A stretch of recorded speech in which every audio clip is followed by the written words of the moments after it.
riders getting crushed under 2,000 pounds of fury. The face is driven hard into the dirt. These are the 10 most horrifying bull riding accidents ever. At number 10, Zach Brown thought he could tame Duck Butter at the Idaho Center Showdown. Who has made the world his home for the past few years, trying to get his first score for the week. Round 2 of the DeWalt Guaranteed Tough Invitational in Boise. Brown locked in with laser focus, believing his preparation had cracked Duck Butter's chaotic patterns. Then Duck Butter unleashed the kind of whip down that rewrites spinal columns. On his head, and immediately Shorty, Lindell, Jesse. The violence came with surgical precision. Brown's body contorted like a marionette in a tornado, whipped downward with bone-shattering force. Duck Butter drove through the spin with merciless intent, launching Brown into the arena floor where gravity completed the destruction. Brown stirred eventually, but the terror lingered in everyone's bones. Another reminder that bulls respect no amount of preparation or determination. If you think that was brutal, Dave Mason's encounter with Amos Moses at number 9 redefined piledriver violence. Amos Moses, take a Jerry Reed style.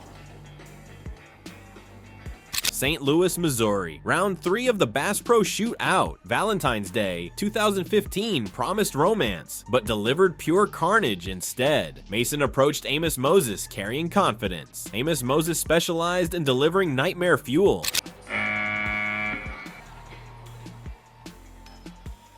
The trip lasted mere seconds before Mason got slingshot off the bull's mountainous shoulders. Amos Moses pile drove him into Missouri dirt with enough force to crack foundations. Mason's body folded like origami paper, then crumpled. The thump echoed through the venue like concrete splitting under dynamite. St. Louis crowds still reference that bone-jarring slam whenever discussing the sport's most spine-chilling impacts. While Mason's piledriver was rough, Marco Iguchi's wreck turned brutally simple at number 8. Sao Paulo, Brazil. Here we go. St. Louis again. Different round, same building that punishes hesitation. Round 2 brought Iguchi face to face with Bad Touch's deceptive simplicity. The gate cracked open and Bad Touch snapped left with surgical precision, hips rolling like mechanical winches. Iguchi settled, squared his chest, and chased daylight over his riding hand, believing rhythm would carry him through 8 seconds. Bad Touch specialized in transforming rhythm into chaos. One of the nicest young men in the business, and he needs a little bit of help right now. That is. The force grabbed Iguchi with invisible violence. Weight slid forward like melting ice. The inside edge vanished beneath him, and balance drained from his body in a single heartbeat. His face skimmed Missouri dirt through one hard tumble, while Bad Touch kept turning with mechanical precision. Bullfighters slid into protective formation, holding angles and shading the pocket while arena dust hung suspended under blazing lights. No knockout, no crushing devastation, just that frozen inhale when momentum decides every cowboy's fate. Speaking of crushing devastation, Rubens Barboza discovered Snakeface's explosive power at number 7. I'd like to try and rock them around a little bit, let them know you want them to do something. Seattle Invitational 2015. Key Arena buzzed with anticipation as Barbosa prepared for round 2. The Brazilian cowboy had traveled thousands of miles chasing American rodeo dreams, convinced his international experience would translate into 8-second glory. Has to right here, and that keeps rocking him further and further out of position. Snakeface delivered brutal education. Snakeface bucked Barboza off backwards with explosive force, launching him back first into Seattle's arena floor. The Brazilian crashed down hard, his spine taking the full brunt of the violent impact. The sound of body meeting dirt echoed through Key Arena like a thunderclap. Barboza hit with devastating force that sent shockwaves through the packed venue. His back absorbed punishment that would have hospitalized most men, the impact driving every ounce of air from his lungs in a single crushing blow. Another reminder that bulls respected no amount of international experience or preparation. Survival is questionable when facing scene of the crash, who delivered a violent buck-off to Cody Hart at number 6. Popping off like flies, he's hitting pretty good.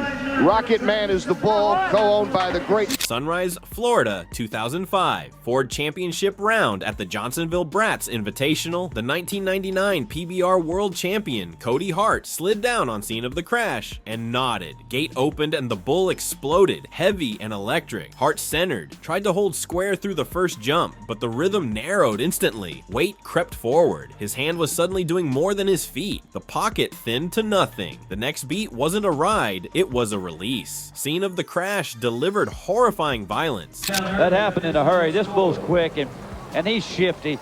He was dumped hard to dirt as the spin stayed clean. Bull score read 44.5, which told you how violent the out was, even on a short trip. The arena inhaled. The bull was walked past. Silence broke slow. Nothing fancy, nothing cinematic, just a decisive end at championship speed. Hart absorbed the lesson and filed it away. If that wasn't horrifying enough, legendary status means surviving crushes like J.B. Mooney endured under Western Hauler's massive bulk at number 5. Usually loves the spotlight. Las Vegas 2014. Last cowboy standing lived up to its ominous name when Mooney drew Western Hauler in round 2. The legendary rider approached this matchup carrying his reputation for taming the untamable, confident that experience would overcome raw tonnage. Western Hauler weighed over 2,000 pounds of descending death. Rolled so hard he wasn't able to get his feet back underneath him. Here's another look. Now watch how his feet will kick out to the side, and he just loses it. Re-ride flags flew, but the real drama unfolded when Western Hauler came crashing down directly across Mooney's torso. The sheer mass threatened to compress his ribcage into powder, turning bone into dust under crushing gravitational force. Time froze while spectators wondered if they'd witnessed Mooney's final ride. That agonizing pause stretched eternally. 2,000 pounds of bull flesh pressing down on defenseless human anatomy. Vegas crowds held their breath, recognizing that legends can die just as easily as rookies. When Mooney stirred beneath Western Hauler's crushing weight, the arena erupted in thunderous relief. Another cowboy had cheated death through sheer survival instincts and miraculous fortune. At number 4, survival instincts became essential when Eduardo Aparecido faced South Fork's dirt driving expertise. He says, let me have him. Stanley buck and shoot. Billings, Montana, 2014. Round 2 of the Stanley Performance in Action. Invitational brought Aparecido face to face with South Fork's reputation for violent dumps. He studied the bull's previous performances, convinced that preparation would overcome brutality. South Fork specialized in turning preparation into desperation. And Eduardo Aparecido, another one of the guys that comes in here in round 1 with us. Look at that. South Fork delivered a quick, devastating dump that drove Aparecido into Montana dirt with bone-rattling impact. His body bounced hard against unforgiving earth. Speaking of bone-crushing collisions, this knockout masterpiece was delivered by 911 Code Blue, who obliterated Eddie Fisher's consciousness at number 3. This bull, and he's a tough one. He's a good draw, but The 1999 season brought Fisher face-to-face with one of Rodeo's most notorious knockout specialists. Code Blue had earned his reputation through delivering clean lights-out devastation to countless riders. Fisher climbed aboard, believing his preparation would carry him through 8 seconds of controlled violence. Code Blue specialized in uncontrolled neurological shutdown. man upstairs watching over him, bang! You want to be a bull rider? Well, you better get used to it. Fisher got smoked with surgical precision, his consciousness evaporating upon impact like morning mist meeting desert sun. His body went completely limp, leaving him defenseless against further punishment. While gravity completed its brutal work, the arena fell dead silent, that horrifying hush stretching endlessly while trainers sprinted across dirt toward Fisher's motionless form. Spectators rose from their seats, fearing they'd witnessed irreversible neurological damage. Clean unconsciousness seems merciful compared to Nate Thorson's yard dart catastrophe against Candyman at number 2. Boy, really can ride. Candyman. The year 2000 brought Thorson face to face with Candyman during an era when helmets remained optional equipment. He approached this bull with typical cowboy optimism, convinced his riding skills would overcome any challenge presented. Candyman presented the ultimate head-first challenge. Little bull just cranks her back. He gets back on the end. See his shoulders are square, and he just lets him run him out the back. Oh, he just hit right on his head, and I'm telling you. Thorson became a human yard dart, planted headfirst into arena dirt with devastating force that threatened permanent neurological damage. The helmetless era made every collision exponentially more dangerous, and this one represented everything terrifying about unprotected skull meeting immovable earth. Thorson's post-hole landing became legendary among rodeo circles, referenced whenever discussing the sport's most spine-chilling impacts. Can get those severe neck injuries, and man, that is cause to hope. Medical personnel surrounded his crumpled form, while fans held their collective breath. The impact had been so severe that consciousness seemed unlikely to return to his battered nervous system, but consciousness returned slowly, along with Thorson's legendary toughness and determination to continue riding despite the horrifying close call. And at number 1, Brendan Clark experienced the ultimate horror when Bellagio delivered a full-body crush that defied survival. In round 1 aboard Who Demand. Boise, 2013, round 2 of the DeWalt Guaranteed Tough Invitational at the Idaho Center. Clark settled onto Bellagio carrying dreams of 8-second glory, believing this ride would elevate his career trajectory into championship territory. Bellagio had crushing intentions that would redefine the meaning of horror. Really affects him going away from the bull, but for about half this time, he looked good.